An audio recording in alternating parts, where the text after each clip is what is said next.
What supermajor has big plans in for the rest of the year, which company is looking at a new design for its refinery, and whose company has a difficult challenge ahead.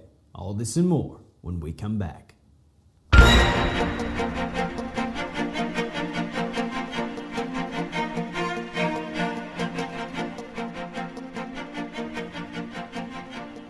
Hello and welcome back to EnergyScout News and Information. I'm your host, Reb Byers. Today's segment will focus on major producers within the energy industry.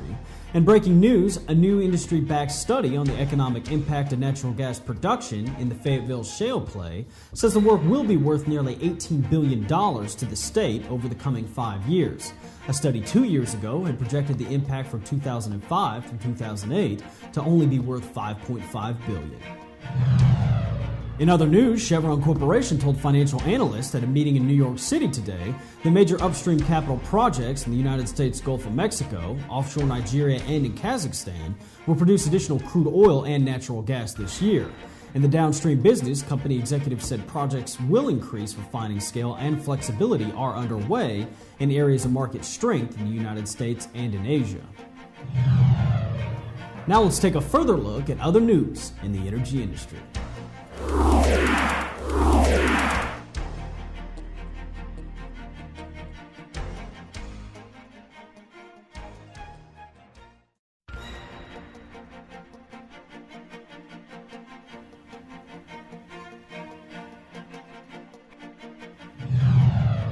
International major BP might be teaming up with the regional refinery Irving Oil on a project in New Brunswick. The two companies are currently in the stage of investigating the engineering design for the refinery. BP is planning to commit $40 million for its part in the study. Irving Oil has been working since January on permits, public consultation, and design for the proposed 300,000 barrels per day refinery. Drilling wells at the Point Thompson gas field will be challenging, but it won't be the most difficult drilling ExxonMobil Corporation has done. Reservoir pressure in the Thompson sand, the main reservoir at Point Thompson, is 10,200 pounds per square inch. That's about twice as high as the nearby Pertahoe Bay field.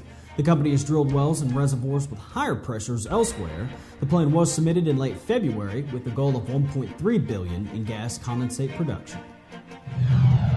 It's time now for our market numbers, but first let's take a look at our leaders and laggards.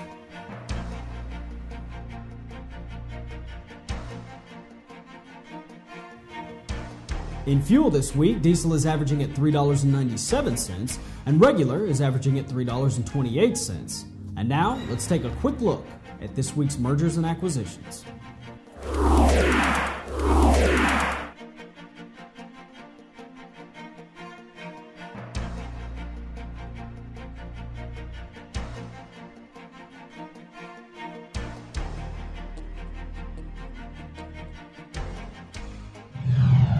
In strange news today, a piano engulfed in flames seems like a bad idea. Well, surprise, it is. Take a look. We begin in Ishikawa, Japan, where a man in a flame-retardant suit is playing the piano. I'm into the whole safety thing, but this seems a little overcautious. Oh boy! This is 66-year-old Japanese jazz pianist Yosuke Yamashita playing a grand piano engulfed in flames at a beach recital. Yamashita battled the heat and the smoke, playing for 10 minutes until the strings gave out and smoke started pouring out of the keys. The flaming piano was a reprise of a stunt he had pulled off 35 years ago, although it probably felt to the viewers like a reprisal. Only this time he did it without a singer on top. Somebody called Billy Joel. Looks like we finally know who started the fire. And that's it for today's Energy Headlines. Be sure to check out our website daily at EnergyScout.com for up-to-date rig counts and company information. And be sure to stay tuned with us tomorrow. We will take a look at independent producers within the energy industry. For Energy Scout News and Information, I'm your host, Red Byers.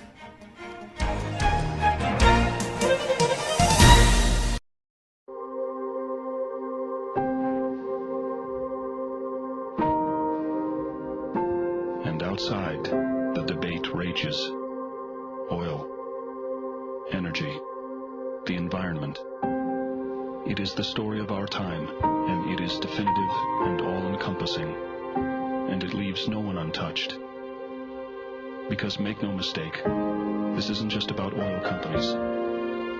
This is about you and me, and the undeniable truth that at this moment there are 6.5 billion people on this planet.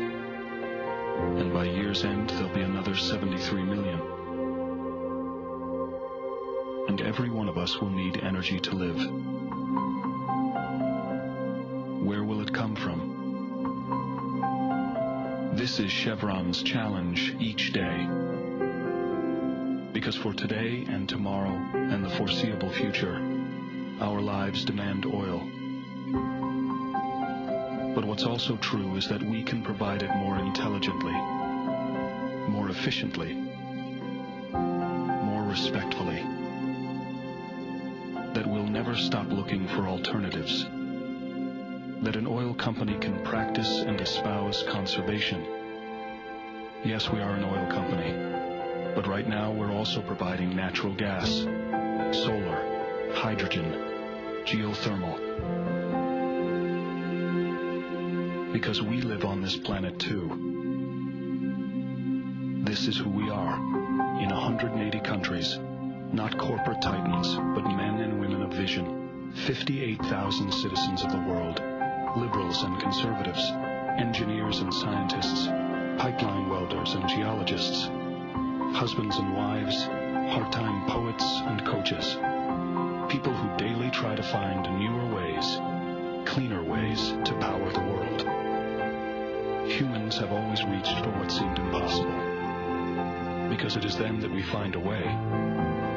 Tell us it can't be done. Then watch as we tap the great